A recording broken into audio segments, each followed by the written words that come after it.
Ok, yo quiero que usted más o menos sepa el tema que queremos hablar. Y el tema va sobre priorizar lo importante por encima de lo urgente. ¿Sí? Vivimos en una vida muy ajetreada, sobre todo en estos sistemas. Usted cuando vino a este lado del charco se dio cuenta que aquí todo el mundo va a prisa por llegar temprano. Todo el mundo está de lunes a lunes moviéndose, la ciudad no descansa. Todo el mundo está todo el tiempo apretado y tiene muy poco hueco en su agenda. Hoy en día con las tecnologías pues la gente se ve a través del móvil, mira que vamos a reunirnos, sí, por el WhatsApp o por el Instagram o por el móvil, ¿sabe? Por el meeting, ¿cuántas aplicaciones hay? Porque no hay tiempo, porque estamos ajetreados. Y sabes que eso también tendemos nosotros los hombres cristianos a caer en ello. Tendemos a caer, y no solamente ya te hablo de ajetreo de nuestra vida, que es una de las cosas en las que caemos, pero también a veces andamos ajetreados sirviendo al Señor. Y quizás estamos descuidando qué es lo que verdaderamente el Señor espera de nosotros. A veces que queremos hacer mucho para el Señor. Te pongo un ejemplo, yo soy músico. Y me encanta hacer buena música. De hecho, soy productor musical, estudié licenciatura en música. He grabado a muchas personas, le he hecho discos, le he hecho música. Y me encanta, me apasiona siempre hacer lo mejor. Y por supuesto tengo amigos músicos con los que hago cosas. Y a veces, cuando hacemos cosas, le veo la pasión a ellos de querer hacer muy buena música para el Señor, de querer esforzarse, de querer esmerarse, pero a veces, y no con motivo de juzgar, sino intentando analizar la vida de las personas que nos rodean, veo que descuidan, o sea, piensa que haciendo lo mejor en la música, están adorando al Señor con lo mejor. Y en cierta forma, la Biblia dice que todo lo que hagamos para el Señor, todo lo que hagamos, lo hagamos como para el Señor y no como para los hombres. Y eso está bien. Sin embargo, cuando esas cosas urgentes quitan el lugar de lo prioritario, que es lo importante para el Señor, entonces entramos en una vida de mentira, en una vida donde pensamos que estamos adorando a Dios, venimos todos los domingos a la iglesia, no nos perdemos ningún estudio bíblico, no nos perdemos los ensayos, no nos perdemos nada, y probablemente estamos tan ajetreados con eso urgente que hemos olvidado de qué es lo que verdaderamente Dios espera de nosotros. Entonces yo por eso hoy quiero traerle ese mensaje. Y vamos a ir por varios ejemplos en las Escrituras para que usted pueda hoy traer restitución a su vida, pueda traer cambio a su vida y transformación y regresar a la senda que Dios quiere que usted transite, más allá de todas las cosas que usted realiza para Dios. Porque no estoy diciendo que esté mal realizar cosas para Dios. Entonces vamos a entrar con una historia, un ejemplo de una historia que está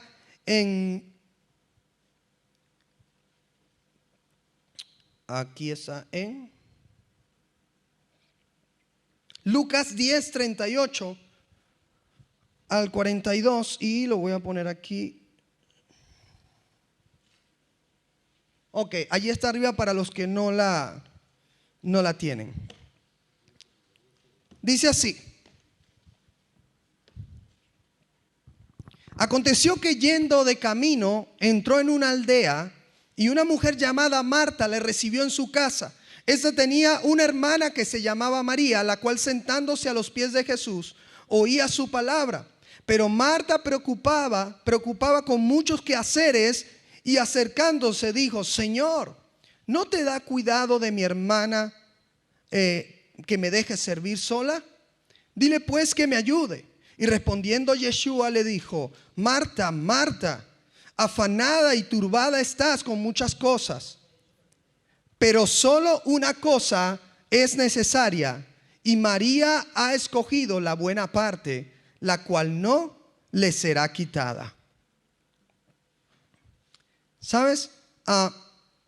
Aquí estaba una historia donde Marta y María estaban sirviendo al Señor, pero Marta estaba sirviéndole con el ajetreo y los quehaceres, que ojo, no está mal. Necesitamos ser una iglesia comprometida, necesitamos ser una iglesia atenta a los quehaceres, a la necesidad, al que nos rodea, a nuestra iglesia, a la comunidad donde servimos. Por supuesto que sí.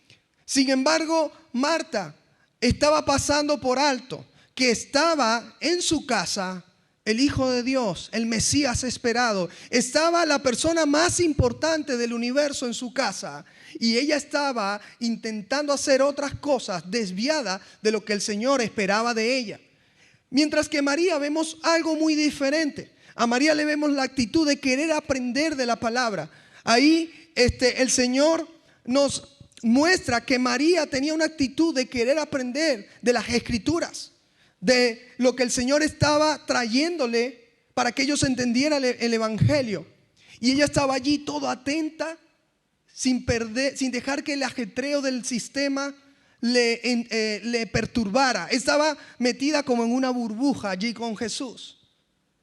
Y yo quiero llamar tu atención porque quizás estás en muchos quehaceres. Nosotros los ministros caemos en ese error de estar corriendo de aquí para allá, de un lado para el otro. A veces no tenemos tiempo, a veces estamos de evento en evento, o de prédica en prédica, o de música en música. Y quizás tenemos que detenernos por un momento a pensar qué es lo que Dios está esperando de nuestras vidas. ¿Será que estoy actuando conforme a su voluntad?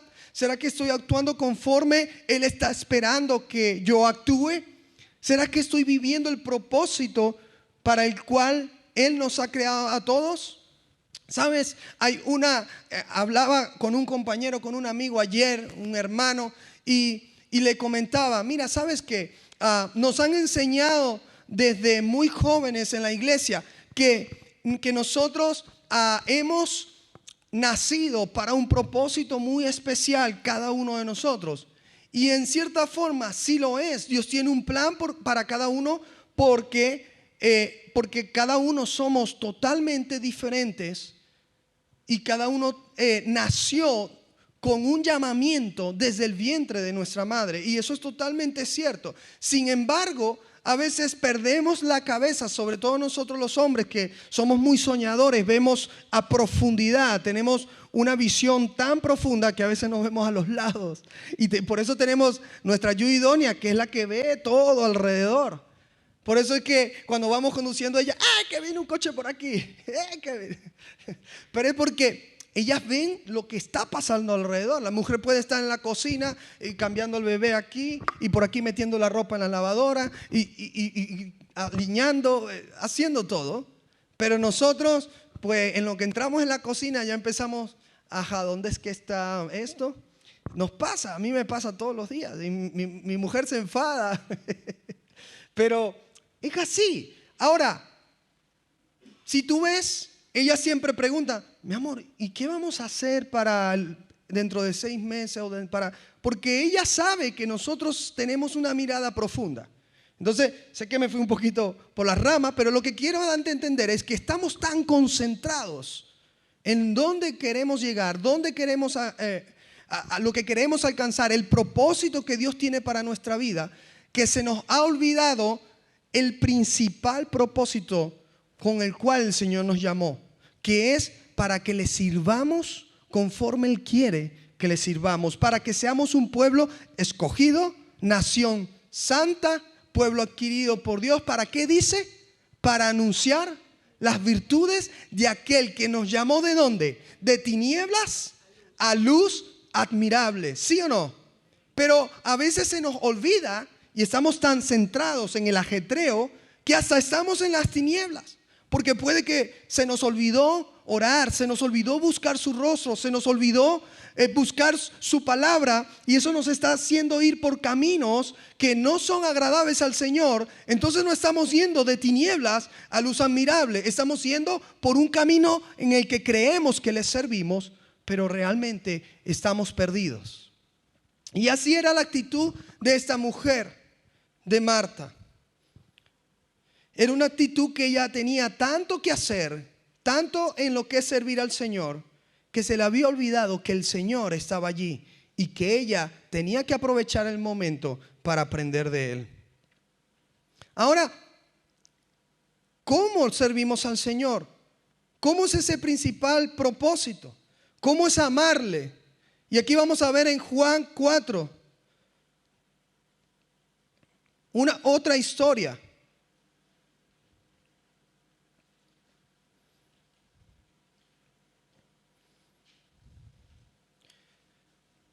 En esa historia está el Señor pasando por Samaria, y quiero un poco ponerte en contexto antes de leer la historia. Samaria era un sitio perteneciente a las tierras de la tribu del norte de Israel. No sé si usted sabía que Israel, desde los reyes posteriores a Salomón, o sea, Jeroboam y Roboam, fue un reino dividido. Israel tuvo solamente 3 reyes como un reino, que fueron Saúl, David y Salomón.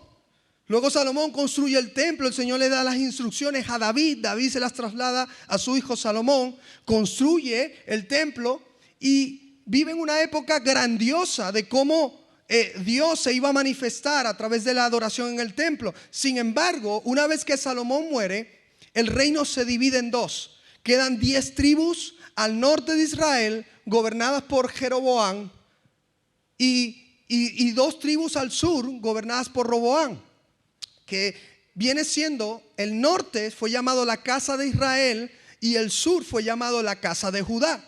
Ahora sí, a lo mejor como que está más o menos familiarizando, ¿no? Ok, entonces, ¿qué sucede? Roboam decidió cambiar toda la liturgia, todas las fiestas, toda la adoración de cómo el Señor había en la Torá, en el Pentateuco, había descrito cómo se tenía que hacer en el templo y dónde se tenía que hacer en Jerusalén. Y él dijo, no, pues como estamos enemistados con el sur, pues yo voy aquí a poner mis propias fiestas, mi propio lugar, mi propio monte. Ya ahora no va a ser el monte de Moriah, sino que va a ser el de Gerizim. Y aquí se va a hacer como yo digo. Y puso sus propios sacerdotes, cuando el Señor había destinado a una familia para el sacerdocio. Y puso todas sus fiestas y celebraciones diferentes a cómo el Señor lo había establecido. Entonces, ¿qué pasa? ¿Por qué me voy para aquí antes de hablarte de esta mujer? Dice la palabra que aproximadamente en el año 730, Israel, el reino del norte, es invadida por los asirios y es llevada a Asiria. Y dejaron todas estas tierras vacías y solas. Posteriormente, ojo, al reino del norte, el reino del sur siguió donde mismo. Posteriormente, estos asirios dijeron, vamos a enviar personas para ocupar ese sitio. Y enviaron personas, los cuales son los samaritanos. Y estas personas, cuando estaban allí, comenzaron a ser atacadas por fieras. Y los asirios dijeron, tenemos que enviar allí ahora a gente de este pueblo que nos trajimos, que sepa cómo adorar al Dios de esas tierras, para que nos dejen esas fieras tranquilos. Entonces, ¿a quiénes enviaron? A los sacerdotes que eran de Jeroboam, del reino del norte, o sea, aquellos que hacían mal las cosas, que no iban realmente a enseñar cómo era que había que adorar al Señor. Y cuando ellos los traen a estas tierras, enseñan a toda la gente que han traído anteriormente a vivir en esa zona, y esa gente crece con una tradición de que era allí donde se debería adorar, que era de la manera en que les enseñaron en que se debía adorar. Ahora usted sí va a entender por qué la mujer tiene un encontronazo, como un choque con el Señor en cuanto a lo que Él está enseñando. Y vamos a leerlo, ¿no? Dice así, Juan 4:3, dice así: salió de Judea y fue otra vez a Galilea, y le era necesario pasar por Samaria. Vino pues a una ciudad de Samaria llamada Sicar, junto a la heredad que Jacob dio a su hijo José, y estaba allí el pozo de Jacob. Entonces Jesús, cansado del camino, se sentó así junto al pozo.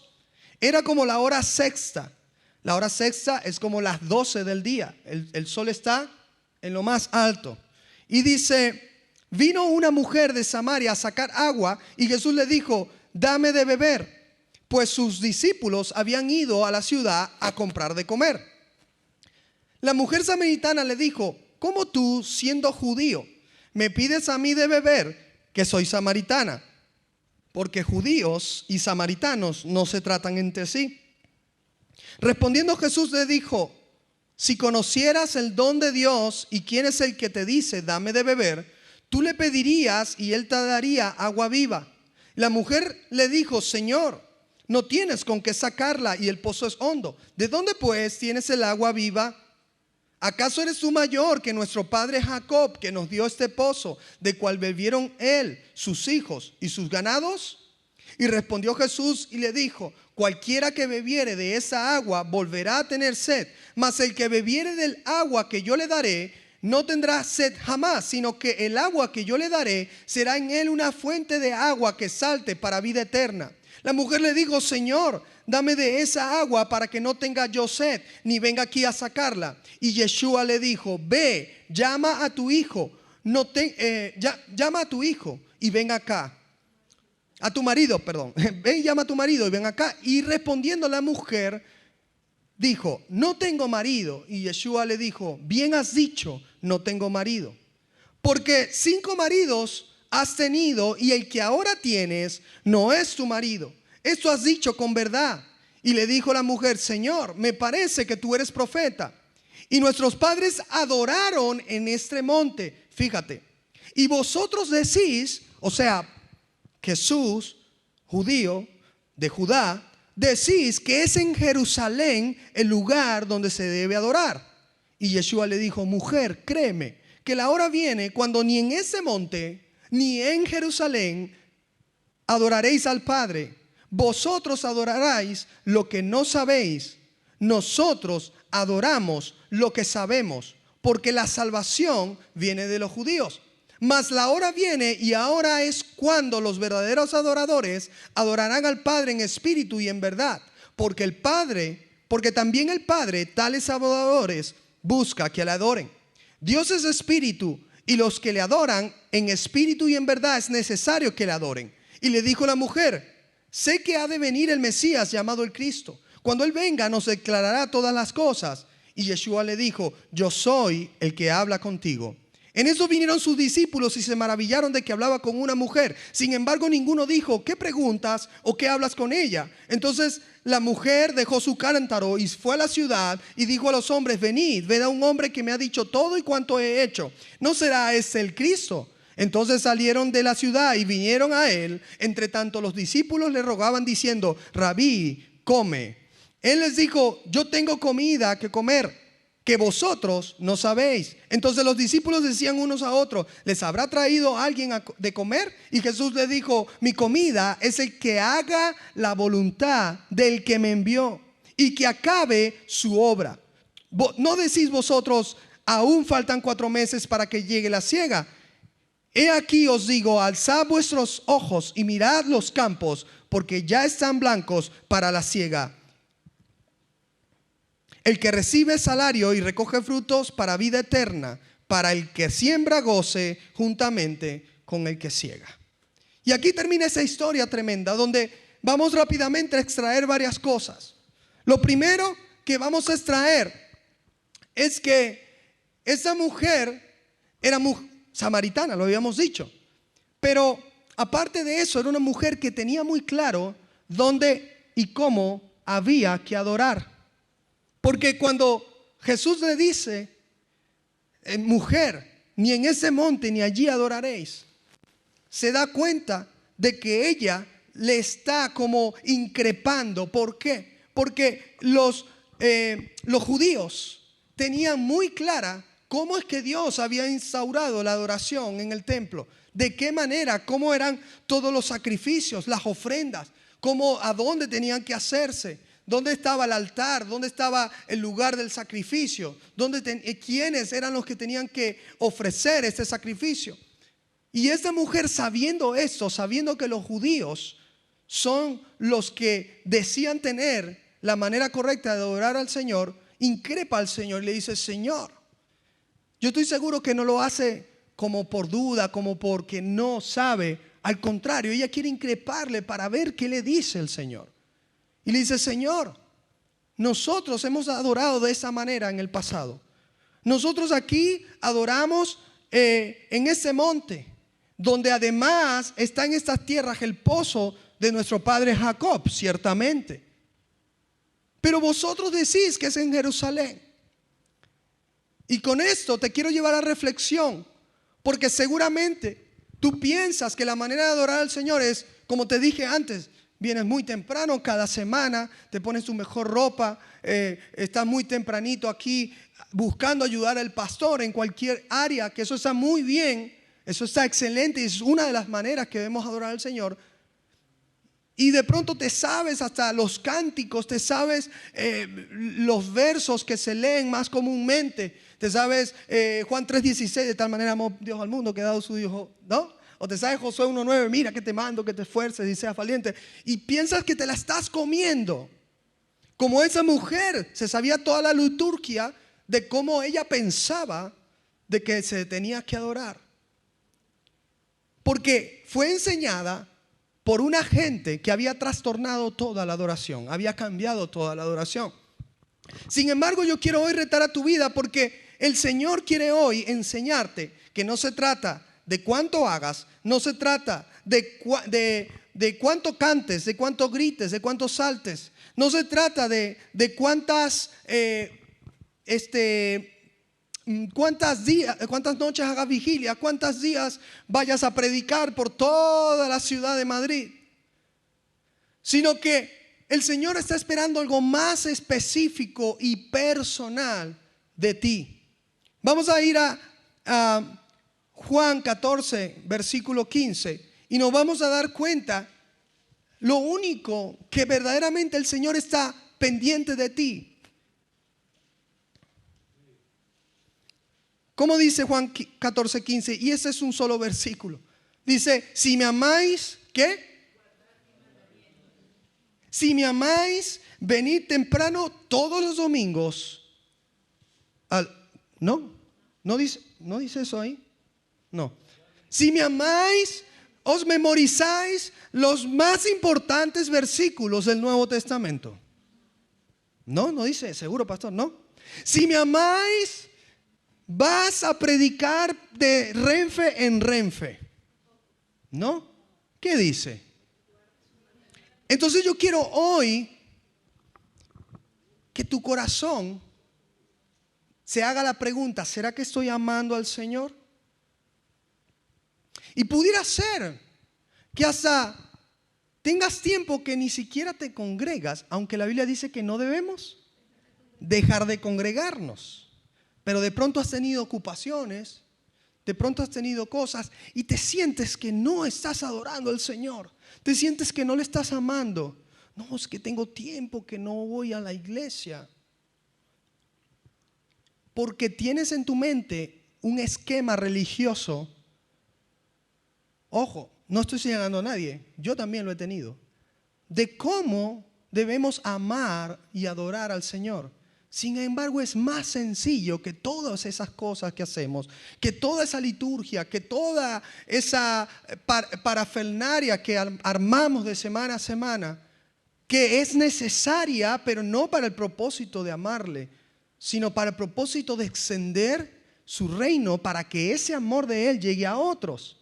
Pero el Señor lo que quiere con nosotros, el verdadero propósito, antes que tus propósitos personales a lograr en esta tierra, es que tú des importancia al sacrificio que Él hizo en la cruz.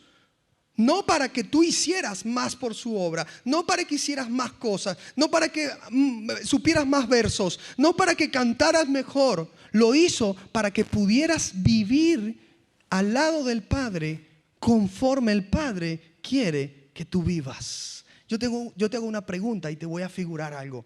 Tú imagínate, y vamos, ahora voy a entrar en términos legales porque Pablo era un tío súper legal.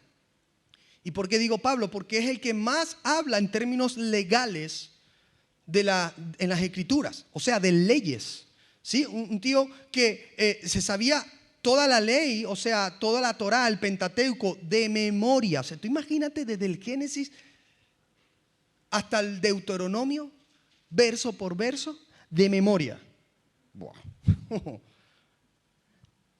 Ese hombre sabía completamente la ley del Señor y hablaba en términos legales. Y él decía algunas cosas que vamos a ver ahora, pero tú imagínate que estás frente a un juez porque has hecho un delito, has cometido un delito. Y por alguna razón, de pronto el juez analiza tu pasado y dice, bueno, este hombre ni se ha comido una luz roja en el pasado.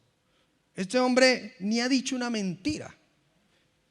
Y bueno, ahora se equivocó. Imagínate que el juez dice, venga, te voy a eximir, te voy a absolver, es la palabra, te voy a absolver de este delito. Y tú, wow, súper feliz y contento y sales por la puerta dando gritos. Te voy a hacer una pregunta. ¿Con qué intención el juez te ha absuelto? ¿Con la intención de que vayas y sigas cometiendo el delito? ¿O con la intención de que reflexiones y veas la oportunidad que te dio para no volver a cometer el delito? ¿Opción A o opción B? Pues ¿sabes qué? Los cristianos hemos tomado la gracia para jugar a la opción A. No, ya el Señor me perdonó. Ya yo no tengo que hacer nada, porque yo soy salvo por gracia. Entonces me da igual todo lo demás. Yo sé que soy salvo, siempre salvo, y sé que puedo, yo soy hombre, soy débil, no soy perfecto. Y nos tomamos esa excusa y la excusa de la gracia de Dios para hacer y vivir conforme queramos, y pensamos que haciendo todas las cosas que antes mencioné, estamos adorando a Dios. Cuando Él espera, como un juez justo, que por haberte absuelto, tú no vuelvas a cometer la violación. Seguimos con otro ejemplo, o mejor dicho, en el mismo ejemplo, en el mismo contexto. Juan 14, 21 dice, el que tiene mis mandamientos y los guarda, ese es el Señor enfatizando en la misma charla con los apóstoles. Y el que me ama será, yo sé que Dios me ama porque Dios ama a todos sus hijos. Pero aquí no dice eso. ¿Qué dice aquí? Que el que guarda sus mandamientos, ese es el que me ama, y el que me ama será amado por el Padre, y yo le amaré y me manifestaré a él. O sea, que hay una manera para que Dios te ame, y es que tú guardes sus mandamientos, que tú demuestres amor por Él, que a ti te importe el primer propósito por el que Él fue a la cruz, que fue restaurar esa división que había, esa separación que había causado el pecado, ese divorcio, porque habla Jeremías 3, dice que Él divorció a la casa de Israel por haber sido infiel. Y fue necesario que Él viniera a la cruz, porque ¿sabes algo? Y aquí voy a entrar un poquito en un tema teológico. Según la ley del Señor, si una mujer se divorcia, o un hombre, ambos, se divorcian y se van con otra persona, esa mujer no puede volver a su marido original. No puede. ¿Y qué pasó aquí en el Antiguo Testamento? Que Dios dio carta de divorcio a Israel y ahora ya no podían volver.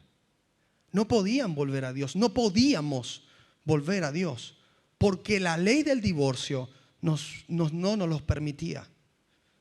Y por eso fue necesario, y dice el Señor en Jeremías 31, he aquí vienen días que haré un pacto con la casa de Israel y la casa de Judá, no como el pacto anterior que ustedes violaron, ¿sí? Sino que lo renovaré para que ahora mis mandamientos, mis preceptos ya no estén en tablas escritas, sino ¿dónde? En tu mente, para que en ellos medites, y en tu corazón para que los atesores. Pero hemos pensado que el Señor murió en la cruz para que nosotros pudiéramos tranquilamente ir a vivir nuestra vida como nos viene en gana y pensar que morimos y tenemos allí el cielo ganado. Por eso que tú ves, y créeme, de pronto pensamos, de pronto creemos que no es así, pero actuamos como si no fuera así. Actuamos como esa teología que heredamos de Roma, que hoy en día muere uno aquí asesinando, matando, violando, y al siguiente día le están haciendo allí el servicio fúnebre y Señor, recíbelo allí en tu gracia. Pobrecillo, ya está con Dios. Y eso se ha colado en nosotros. Y te lo digo, lo puse en un extremo, dije matando, asesinando. Pero ¿qué tal mintiendo? ¿Qué tal guardando falso testimonio del hermano? ¿Qué tal aborreciendo al que tienes al lado? ¿Qué tal siendo infiel a tu matrimonio? ¿Qué tal? Y pare usted de contar. Porque para el Señor los pecados no tienen tamaño. Da igual para el Señor el que se va, el que roba 1.000.000 de euros al banco como el que se robó 1 euro.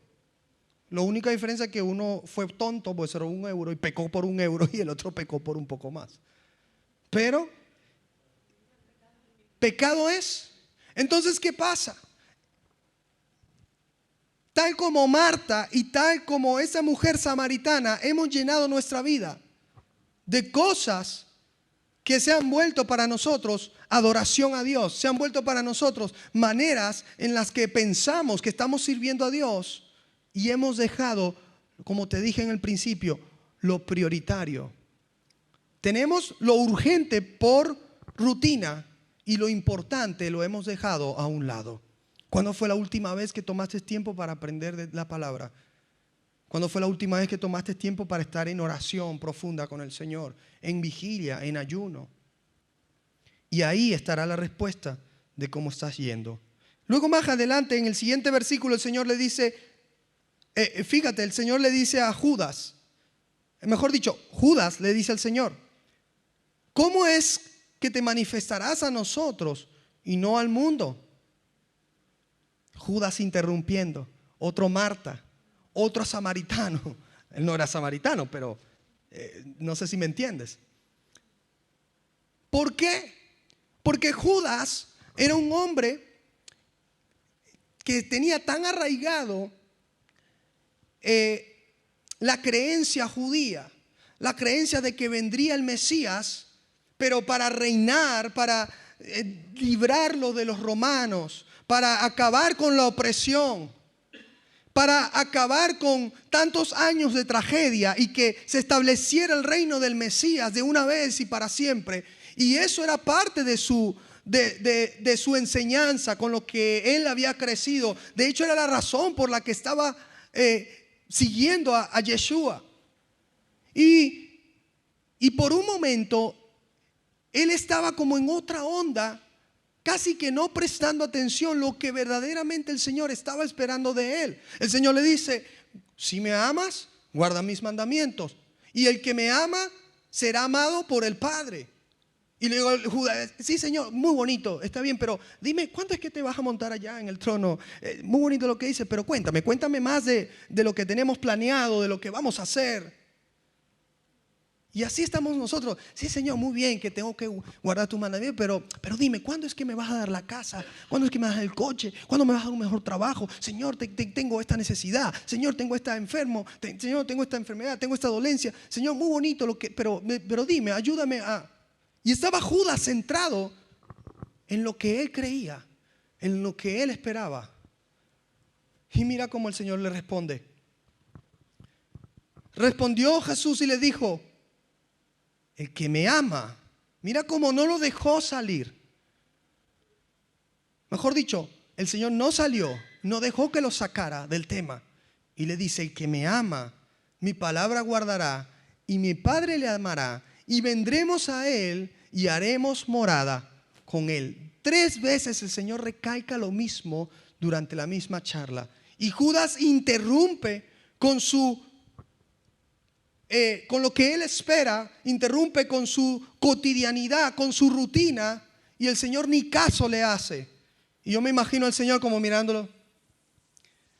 El que me ama. ¿Te imaginas?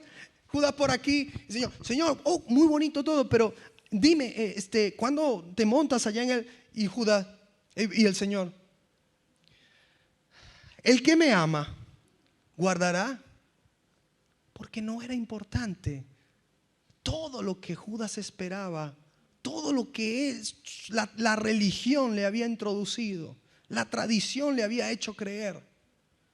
¿Sabes qué? No es importante lo que la religión te ha hecho creer. Si la religión te ha hecho creer que batiendo más las palmas, pegando gritos, la religión te ha hecho creer que estando todos los domingos temprano, oye, tienes que congregarte, no le estoy dando permiso para que no se congregue. Porque aquí es donde usted va a aprender estas cosas. Pero la religión te ha hecho pensar que haciendo eso ya está, ya me gané el cielo, ya tengo la vida eterna ganada.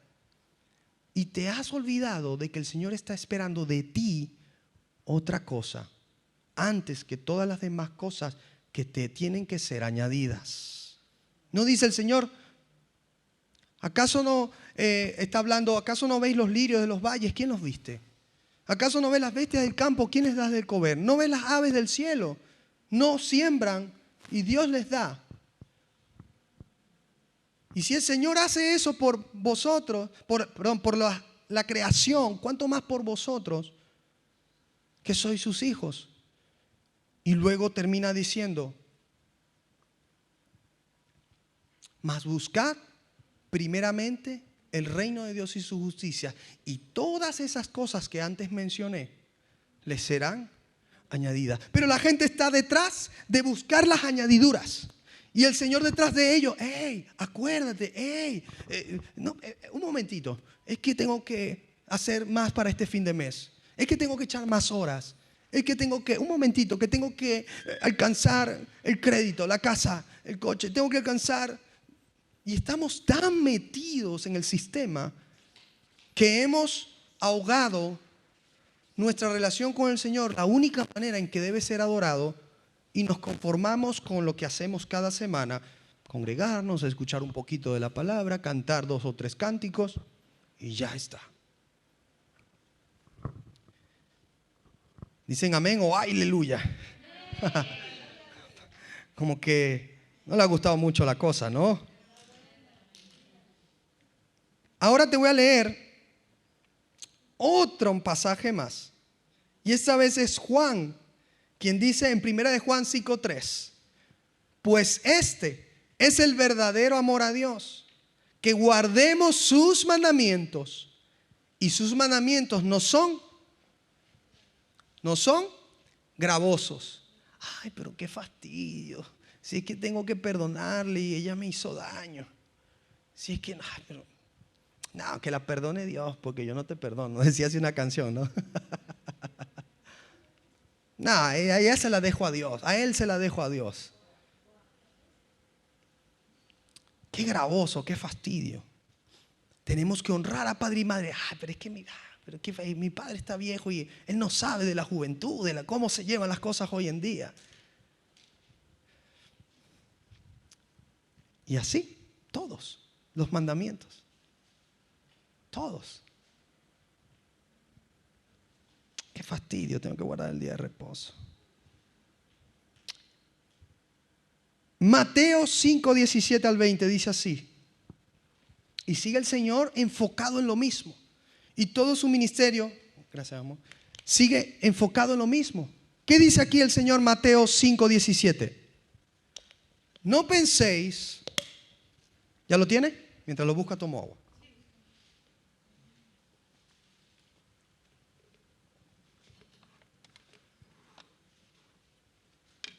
Dice, no penséis que he venido para abrogar la ley o los profetas.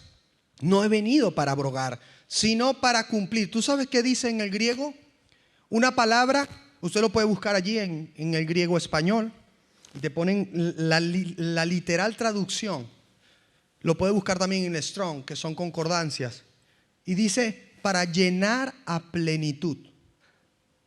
Y también esa palabra significa dar sentido completo. O sea, cuando usted ve ahí que dice, no he venido para abrogar la ley o los profetas. ¿Por qué dice la ley o los profetas? Porque estaba la ley, que es la Torá, el Pentateuco, los profetas y los escritos. ¿Sí? Por eso dice la ley o los profetas. Dice, sino para llenar a plenitud o dar sentido completo. Porque de cierto os digo que hasta que pasen el cielo y la tierra, ni una jota, ni una tilde pasará de la ley hasta que todo se haya cumplido. De manera que cualquiera que quebrante uno de estos mandamientos muy pequeños y así enseñe a los hombres, muy pequeño será llamado en el reino de los cielos. Mas cualquiera que los haga y los enseñe, ese será llamado grande en el reino de los cielos. Porque no os digo que si vuestra justicia fuere mayor que la de los escribas y fariseos, no entraréis en el reino de los cielos. ¡Wow! ¡Qué tremendo! Pero a nosotros se nos enseñó que la ley fue abolida. No, es que no, ya eso no hay que hacerlo, ya fue abolido. Ya no tengo que amar al prójimo, no tengo que, no sé, toda la ley del Señor. Ya no tengo que pedir perdón al que me ofendió, ya no tengo que ser obediente a mis padres, ya no tengo, ya eso por la gracia yo soy salvo. ¿Y qué estaba haciendo el Señor aquí? Estaba citando Deuteronomio. Deuteronomio 4:1 dice, ahora pues, oh Israel, oye los estatutos y decretos que yo os enseño, para que los ejecutéis y viváis y entréis y poseáis la tierra que Jehová, el Dios de vuestros padres, os da. No añadiréis, ojo, mira lo que dice, oye Israel, dice, no añadiréis a la palabra que yo os mando, ni disminuiréis de ella, para que guardéis los mandamientos de Jehová vuestro Dios, que yo os ordene. Es lo que está citando aquí el Señor en el pasaje anterior, en Mateo 5:17, dice que ni aún un pequeño mandamiento de esa ley pasará hasta que todas las cosas pasen. Y nosotros tomamos lo que nos conviene. Fíjate, mira cómo a través tenemos un Dios que es el mismo ayer, hoy y siempre, ¿sí o no? Ese Señor, ese Dios al quien servimos, confirma durante toda su palabra lo mismo. Lo hizo en la Torá, en el Pentateuco. Lo hace luego a través de los líderes y jueces que estuvo Israel. Lo hace luego con Jesucristo. Y luego lo hace al final de los tiempos con Juan en Apocalipsis. Ya lo vamos a ver. O sea que el Señor no cambia. Lo que Él dio antes es lo mismo que Él seguirá dándonos. Fíjate, dice, solamente esfuérzate y sé muy valiente para cuidar de hacer conforme no te apartes de ella, pero conforme a toda la ley que mi siervo Moisés te mandó. No te apartes de ella ni a diestra ni a siniestra, para que seas prosperado en todas las cosas que emprenda. Señor, prospérame. Señor, ayúdame. Y estamos como el Señor, dame. Señor, cuídame. Y queremos que el Señor sea el genio de nuestra lámpara. Que cada vez que la frotemos, allí Él esté para hacer lo que esperamos de Él. Y yo te digo un momento, ¿acaso el Señor murió en la cruz para que Él se volviera nuestro siervo y nosotros su amo? ¿Acaso Él hizo lo que hizo para que seamos nosotros los que le demos órdenes a Él sobre lo que Él tiene que hacer en nosotros?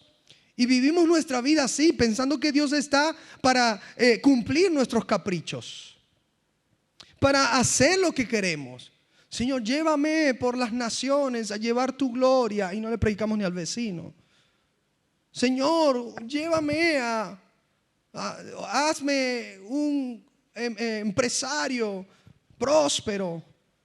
Pero ¿sabes qué? Y eso es un principio que no te lo voy a decir yo, está en toda la palabra, en toda la palabra. Mira, hay cosas ni por las que hay que orar. Hay cosas que usted no tiene ni siquiera que orar mucho. Porque hay cosas que no es que el Señor las hace, no, ya al principio del tiempo, ya Él las hizo. O sea, las dejó escritas para que si tú obras conforme a ello, las consecuencias están allí. Lo dice allí.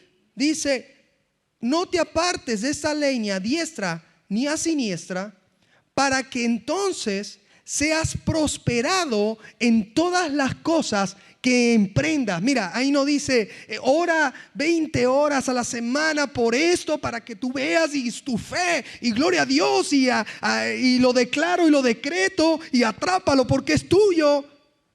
No dice eso en las Escrituras. Para que entonces seas prosperado. Este año 2022 es su año, llegó tu año, llegó el momento. ¿Dónde dice eso aquí? Aquí dice, no te apartes de mis mandamientos. Entonces, y sí, solo sí, como en matemáticas, sí y solo sí, serás.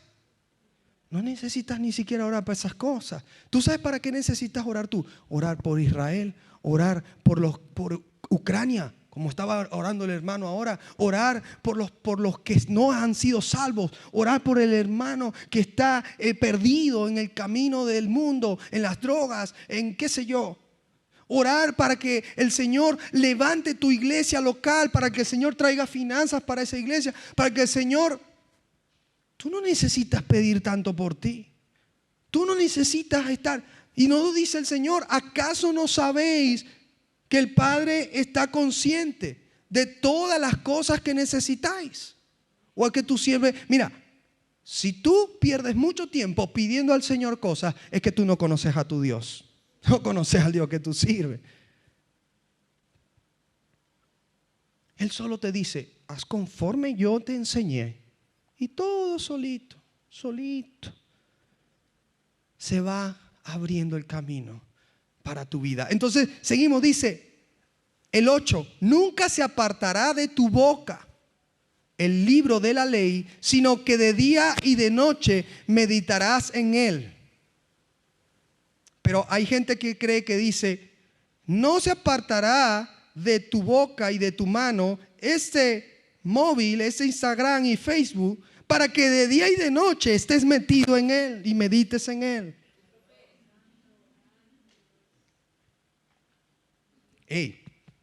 Yo a veces tengo que reaccionar y digo, para allá, ya tengo mucho tiempo con esto aquí. ¿Sabes qué hago? Me instalo en la aplicación de libros, me instalo libros de la palabra, libros contextuales a la palabra. Y aprovecho la Renfe de ir al trabajo todos los días. Yo no pierdo el tiempo mirando así para los lados. Estoy allí leyendo, aprendiendo. Luego, momentos libres en el trabajo, estoy allí aprendiendo. Y créeme, me veo tentado. Vamos a ver qué está pasando hoy en las noticias, en el mundo. ¿Cómo van? Y luego digo, ya va, ya tengo tantos minutos. No. Porque parece ser que el sistema ha creado toda una distracción para que nos olvidemos de los estatutos del Señor. Nos olvidemos de que es necesario conocer. Le dice también otro pasaje, no lo puse allí, dice, me aman los que me conocen. Y yo te pregunto algo, si le aman los que le conocen, y hemos dicho que amarle es guardar sus mandamientos, si tú no conoces sus mandamientos, ¿cómo puedes amarle? Porque no le conoces. Pastor, ¿cómo puede uno hacer sonreír a su mujer con algo que a ella le gusta si no le conoces? No nos damos tiempo a conocer.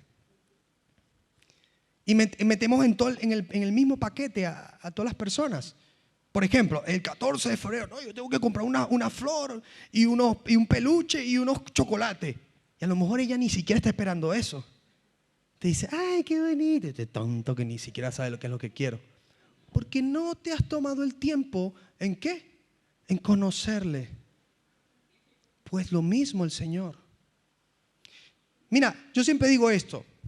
El Señor dice la Biblia que hizo varón y hembra los creó, ¿no? Y en ambos dejó esencia y naturaleza de Él mismo. No dejó todo en uno ni todo en el otro, sino una parte en uno y una parte en el otro. ¿Y tú sabes qué dejó en la mujer? La exclusividad, los celos. Pero no estoy hablando de los celos pecaminosos, no, la exclusividad. ¿Y por qué dejó eso en la mujer? Porque Él es así. Él no dice, yo soy tu Dios celoso, ¿no? No tendrás otros dioses ajenos delante de mí, ¿sí o no? Y nosotros pensamos que, bueno, con venir aquí, cantar y ya está, pero andamos haciendo cosas,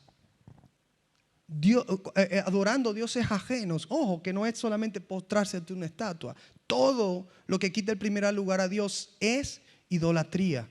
Entonces, no conocemos a ese Dios tal como pudiéramos no conocer a una persona que amamos. Y es necesario conocerle para poder verdaderamente amarle. Así que a partir de hoy tú tienes que tomar esa Biblia que tienes y comenzar a leer, a investigar, a ahondar. Ni siquiera solo leer, sino buscar libros contextuales para saber qué estaba pasando, qué fue lo que verdaderamente el Señor quiso decir, qué quisieron decir los apóstoles. Yo quiero saber, conocer. ¿Sabes algo? El Señor necesita gente comprometida con Él, comprometida con vivir conforme Él quiere. Nosotros somos una nación santa, dice separados. Santo es separado, apartados, para vivir conforme Él quiere que vivamos. Yo te voy a decir algo, ser Israel no es una cuestión de carne, no es una cuestión de sangre, de genética. Ser el pueblo de Dios es cuestión de pacto. Es cuestión de compromiso. Pacto es compromiso. Es yo hago conforme Él quiere que yo haga, y de esa manera yo también recibo conforme Él ha prometido que recibiré. Esa es todo. Eso es lo que Dios espera de nosotros. Eso es lo que Dios está esperando de nuestras vidas. Pero si tú no conoces ese libro que tienes como por palabra de Dios, no vas a conocer a ese Dios al que sirves, y vamos a estar como los samaritanos. ¿Cómo?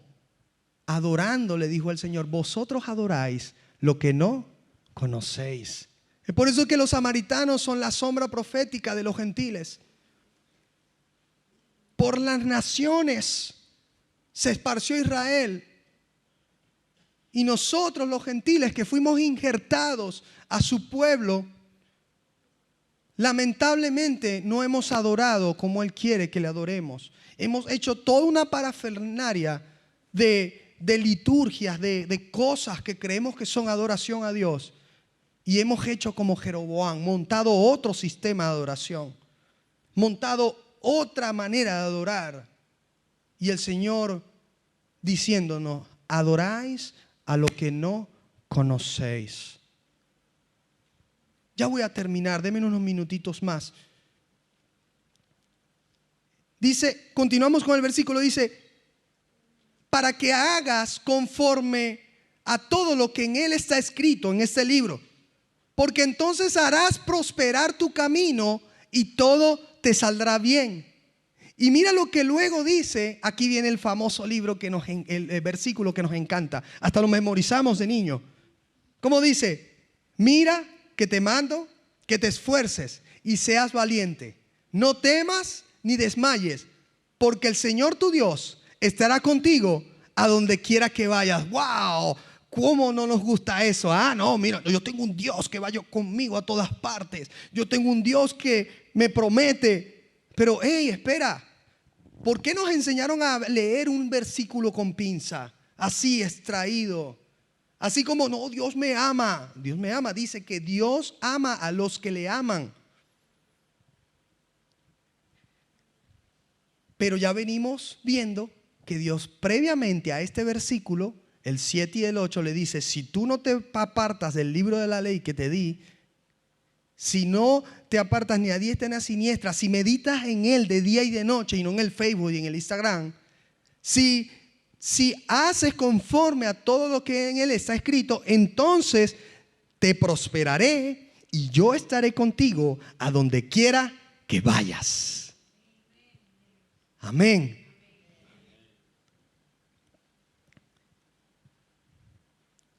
Ya estamos terminando. Es necesario, tengo 3 lecturas más por leer. Es necesario que vivamos un proceso de restitución, que volvamos a casa. ¿Sabes? Cuando el Señor le enseña a los discípulos sobre la parábola del hijo pródigo, porque a él le encantaba hablar por parábolas, nosotros pensamos, no, este es una enseñanza para que pueda venir el que está ya descarriado. Sí, lo puedes usar, está muy bien. Sin embargo, es una enseñanza más profunda, de que solo el que se descarrió, se fue por mal camino, vuelva al Señor. Es una enseñanza de restitución. Es una parábola de restitución. Y te voy a decir a qué verdaderamente se estaba refiriendo el Señor. El Señor previamente le había dicho a los apóstoles: yo he venido a buscar a las ovejas perdidas de la casa de Israel. Esa que te dije que se fueron, que el reino de Asiria se las llevó y no volvieron más nunca. Yo he venido a buscar a las ovejas perdidas de esa casa. También les dijo: yo vengo a buscar a unas ovejas que no son de este redil. Yo vengo a buscar lo que se había perdido, le dijo a Zaqueo. El Señor está conectando con eso que hizo el pueblo tras haber cambiado toda la manera de adoración, tras haber trastornado todas las ordenanzas de cómo se debía adorarle. Y eso les trajo como consecuencia que fueran esparcidos en las naciones. Y te decía hace un rato que no podían volver porque había sido divorciado el reino del norte. Esto es palabra, está en Jeremías 3. Pero luego el Señor, cuando promete que renovaría el pacto a través de Jesucristo en la cruz, se cumplió la restauración y la restitución. ¿Por qué? Porque cuando el Señor muere, entonces Israel queda libre del divorcio para poder volver a sus brazos, para poder volver a Él. Y esa es la mayor evidencia de la indiscutible deidad de Jesucristo. De que si Él no fuera Dios, entonces su muerte no hubiese servido para librar a Israel del divorcio, de la separación. Y es por eso que Él dice: yo vengo a restituir lo que se había perdido. Yo vengo a traer al que se había ido entre las naciones. Oh Israel, como añoro juntarte de nuevo, como la gallina junta sus polluelos. Entonces el Señor le estaba diciendo: es momento de ser restituido. Y hoy te dice: es momento de ser restituido. Es momento de que pongas en fila de sus ordenanzas tu vida. Es momento que le adores como Él quiere ser adorado y no como tú crees que Él tiene que ser adorado. Deja un momento de dar tantas vueltas, de echar tanta carrera para el Señor y comienza a escuchar qué es lo que ese Señor espera de ti, qué es lo que Él quiere que vivas. Oh Israel, le decía. Y por eso es que vamos a celebrar las bodas del Cordero. ¿Por qué?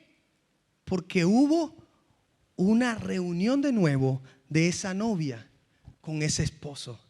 Y esto es más profundo. Luego más adelante te voy a invitar. Puedes ver vídeos en mi canal donde vas a aprender por qué el Señor habla de unas bodas del Cordero. Por qué el Señor dice que Israel fue divorciado. Por qué dice que luego lo trajo de nuevo. Y este era el gran misterio que Pablo hablaba, que decía: ¿cómo se resolverá este gran misterio? El misterio de que Dios no viola la ley. Dios no puede violar la ley. Por eso Dios no puede traerlos a la fuerza. Dios necesita crear un camino para que ellos puedan volver. Y ese es el camino de Cristo en la cruz.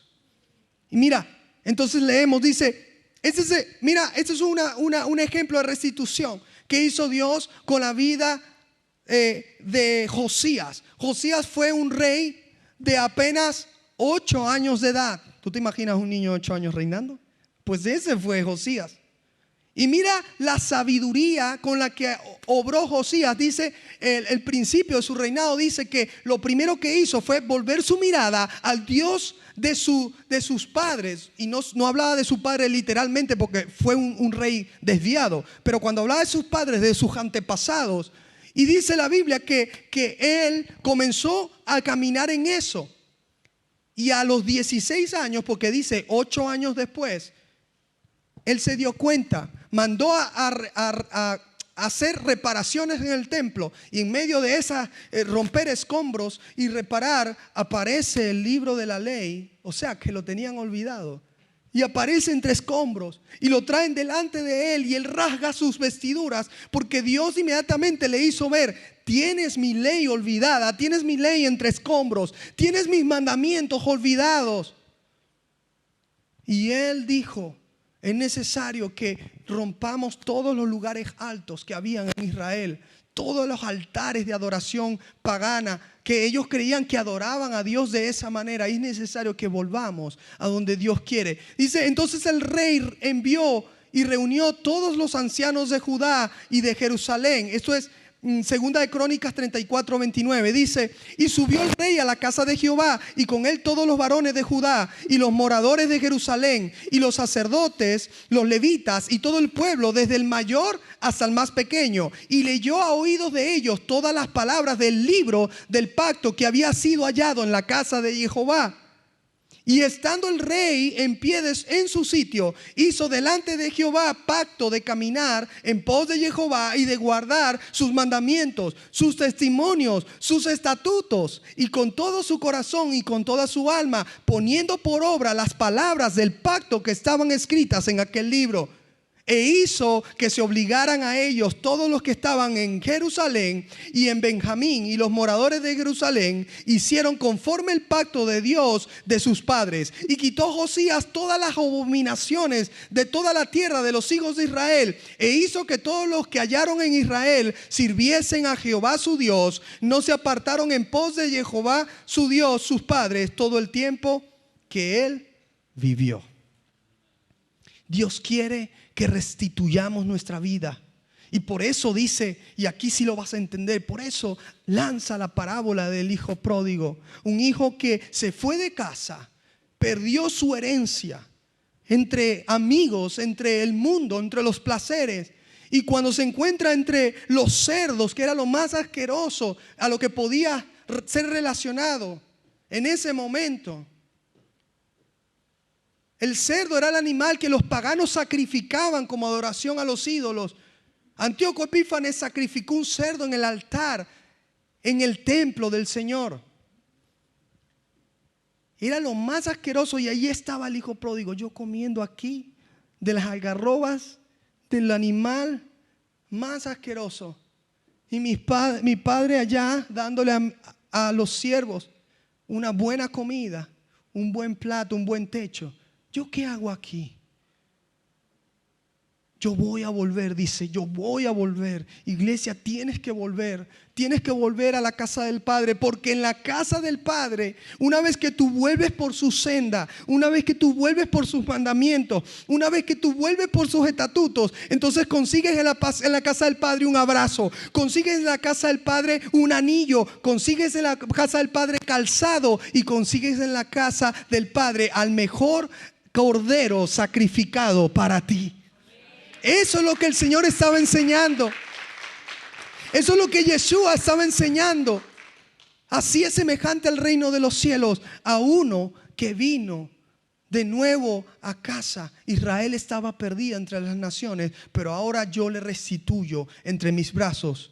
Pongo un anillo que significa pacto. ¿Sí o no? Pongo vestimenta, que significa restitución de todo lo que él había perdido, de todas sus riquezas, de todas sus cosas. Y pongo calzado en él, que significa restitución de la autoridad. Los israelitas, cuando iban sobre un lugar y pisaban, y todo lo que ellos pisaban era ¿qué? De ellos, autoridad. Dios quiere restituir tu autoridad sobre las tinieblas. No se trata de cuánto reprendas, de cuánto digas, y lo echamos fuera, y lo ato y lo reprendo, y cojo lo mío, y le quito lo que me quitó. No, brother.